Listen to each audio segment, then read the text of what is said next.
Bienvenue dans Ici Beyrouth. Pour notre premier grand entretien, nous avons choisi d'aller à la rencontre d'une des personnalités les plus influentes du Liban et du Proche-Orient, une personnalité très importante, une personnalité respectée, ce qui est très rare ces derniers temps au Liban, et aussi un recours pour une classe politique libanaise totalement paralysée et incapable d'engager la moindre réforme pour soulager le peuple libanais.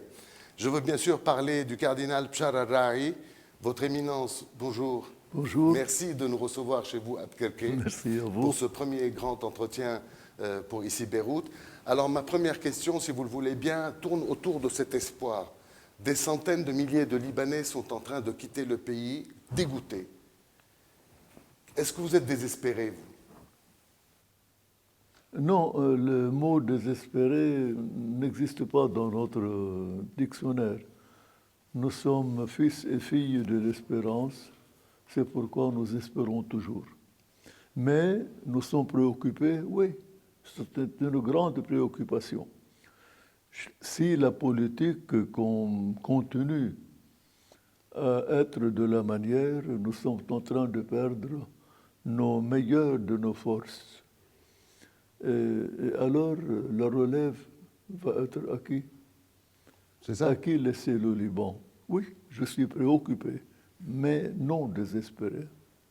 Et à tous ces jeunes qui partent, qu'est-ce qu'on peut leur dire pour rester ? Il ne Partez et suffit revenez ? pas de leur dire, voyez, il y a un langage spirituel, un langage national, il y a un langage moral. Oui, nous l'avons toujours. Mais il y a aussi un langage matériel. Ces jeunes ont besoin de travailler, ont besoin de réaliser leur futur, leur avenir. Nous pouvons leur dire, bon, résistez, ça va passer, nous le faisons. Nous parlons du sens de la nation. Nous entreprenons des initiatives où nous pouvons nous soutenir ensemble sur le plan social. Oui, mais avec le temps, oui, ça reste toujours dangereux. Nous cherchons à faire ce langage, ce discours avec nos jeunes. Parmi tous ceux qui partent, il y a beaucoup de chrétiens. Quel rôle voyez-vous dans quelques années pour les chrétiens du Liban ? Parce que s'il n'y a plus de chrétiens... Si le Liban est différent de tous les autres pays de la région, c'est grâce aux chrétiens. Personne ne le nie. C'est la culture chrétienne. Quand nous parlons d'un État qui sépare religion et État, c'est une culture chrétienne. Quand nous parlons de démocratie, de liberté, toutes les libertés publiques, c'est une culture chrétienne. Quand nous parlons d'accepter l'autre qui est différent, c'est une culture chrétienne. Quand il s'agit de démocratie et de respect de la démocratie, c'est une culture chrétienne. Cela ne veut pas dire que je ne donne pas une valeur à nos chers compatriotes, les musulmans. Les musulmans libanais sont différents aussi des musulmans d'autres pays. Avec les musulmans, nous avons pu faire passer cette culture où une nation qui a ses caractéristiques propres, qui la diffère de tous les pays d'alentour. C'est ce qui a fait dire au pape Saint Jean-Paul II, nous avons toujours son image ici, il a dit, le Liban est plus qu'un pays, tout le monde le sait maintenant, mais il ne faut pas que ce soit un mot qu'on répète. Le Liban, c'est plus qu'un pays, le Liban est un exemple pour l'Orient comme pour l'Occident et un message. Voilà, nous avons à conserver ce Liban.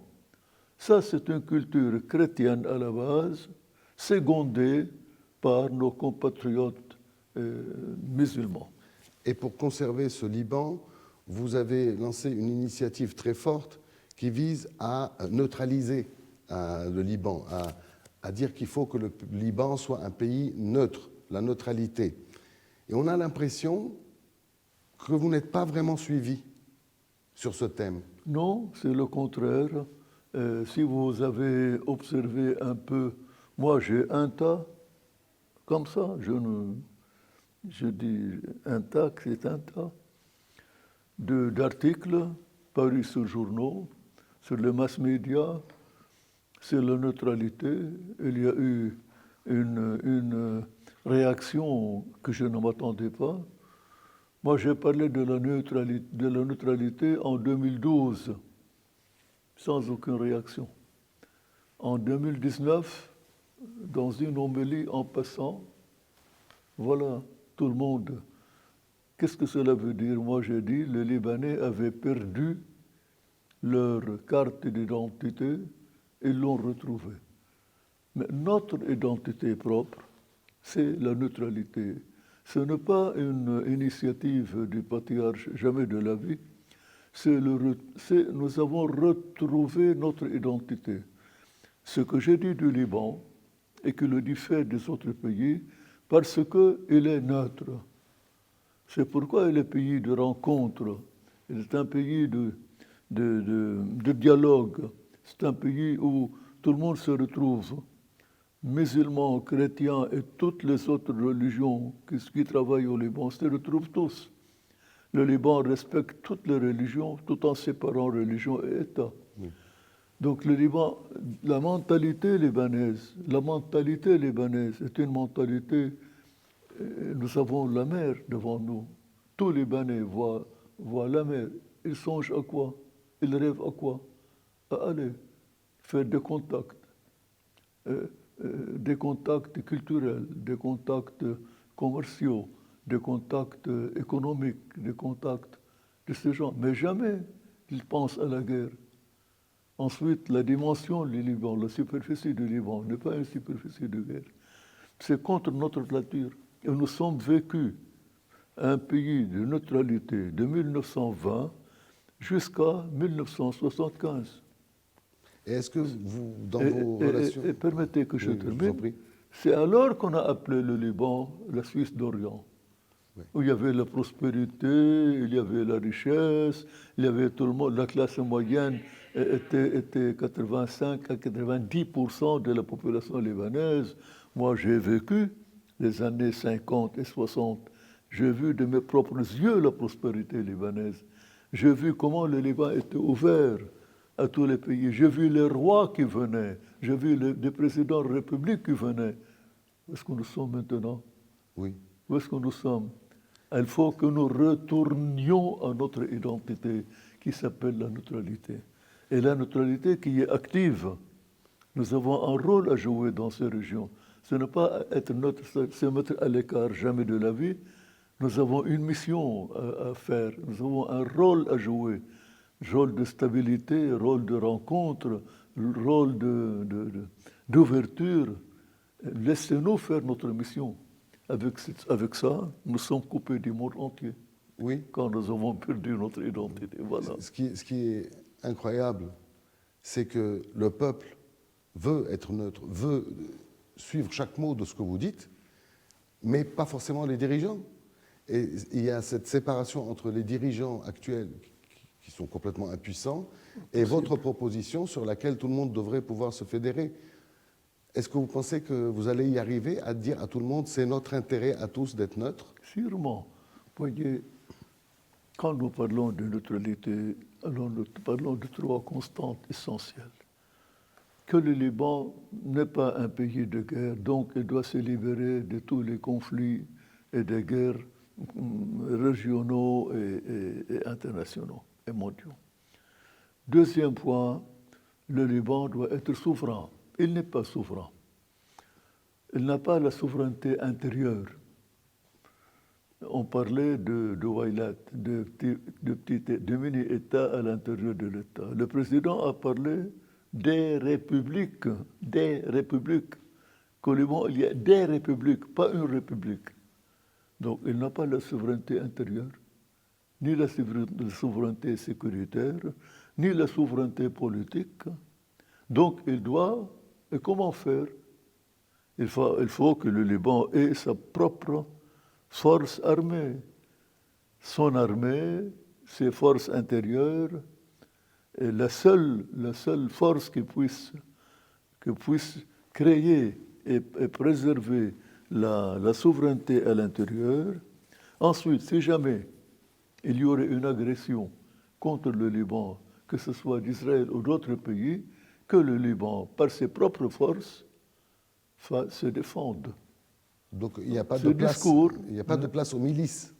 oui, ce discours ne plaît pas à certaines catégories du pays. Bon, Oui. mais alors, quand je parle de cela, ce n'est pas pour le bien de tout le monde. Bien sûr. Troisième élément constant, pour que le Liban puisse jouer son rôle et sa mission unique dans cette région. Alors, c'est contre qui? Les trois constantes, c'est pour le bien de tous les Libanais. Et le résultat, c'est la prospérité, c'est la richesse, Oui. c'est le bien-être qui est pour tout le monde, comme la pauvreté est pour tout le monde. Oui. Je ne vois pas. Et on a l'impression, ce que vous dites est d'une logique incroyable, on a l'impression pourtant qu'il y a un suicide institutionnel du pays. Le président dont vous avez parlé a dit « je ne laisserai pas dernièrement le vide », sauf que le vide est en train de s'installer. On parle d'élections qui n'auront peut-être pas lieu, le gouvernement ne se réunit pas. Donc est-ce que vous pensez, est-ce qu'on peut imaginer qu'il y ait un plan machiavélique pour créer un vide, pour détruire le Liban? Alors malheureusement, avec tout le délit que la classe politique est en train d'assumer la responsabilité, je dis le délit politique, économique, monétaire, social. Un autre délit, c'est celui des élections. Il faut absolument, et c'est ce que nous tenons, nous, et c'est ce que nous demandons à tous les ambassadeurs des grands pays et des petits pays, tous les ambassadeurs que nous rencontrons, nous insistons. Il faut absolument tenir les élections législatives en 2012, soit en mars, soit en mai, c'est autre chose, mais il faut le tenir, et l'élection présidentielle en octobre 2022. Absolument. Autrement, c'est la destruction totale du pays. On ne peut pas l'accepter.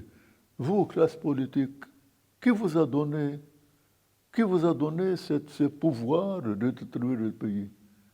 De qui tirez-vous ce pouvoir? Vous traitez des politiques. La politique, c'est un art de déconstruction. Ce n'est pas un art de destruction. Alors, quittez la politique. Pourquoi vous prenez ce rôle? Je dis ça, je parle à eux.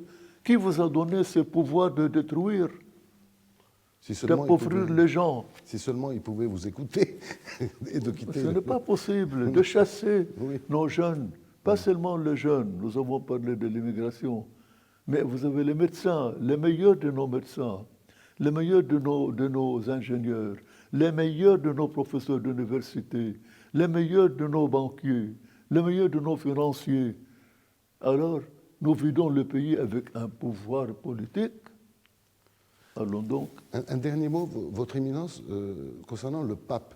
On dit qu'il va venir au Liban. Est-ce qu'il va venir au Liban? Oui. Il ne cesse de dire « j'ai grand désir de venir au Liban ». Mais imaginez comment peut-il venir? Il n'y a pas un gouvernement. Oui. Donc il n'y a pas de date. Il désire ardemment de venir au Liban, mais préparons un peu le terrain. Quand nous étions dans la période du gouvernement des missionnaires, nous étions à Rome pour le 1er juillet, la journée qu'il a convoquée de prière et de réflexion pour le Liban. Je lui ai dit, nous étions seuls, Saint-Père, moi j'ai dit une chose, j'espère que ce soit juste. Il m'a dit quoi? Je lui ai dit, moi j'ai dit toujours que vous venez au Liban parce qu'il n'y a pas encore un gouvernement. Alors il m'a dit, c'est ça la raison. Oui. Comment puis-je venir? Il n'y a pas un gouvernement. Là, il y en a nous un, avons commencé à poursuivre parce que les gens, en l'accueillant, ils vont dire quoi? Vive le pape? Bon, vive le pape. Nous voulons un gouvernement. Qu'est-ce qu'il pourra faire?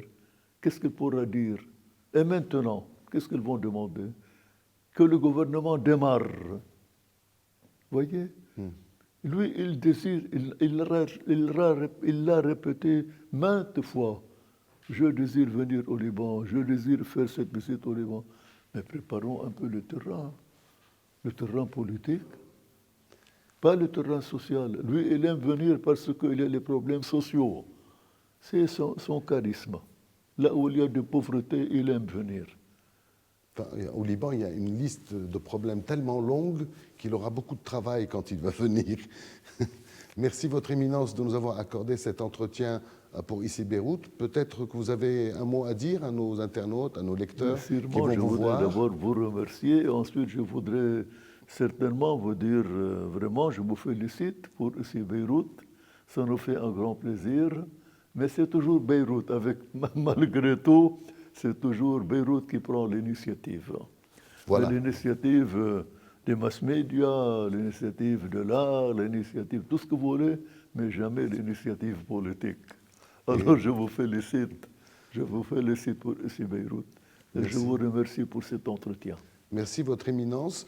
Restez sur Ici Beyrouth, 24 heures sur 24, le site des journalistes libres, sur icibeyrouth.com et sur tous les réseaux sociaux que vous voyez là sur votre écran.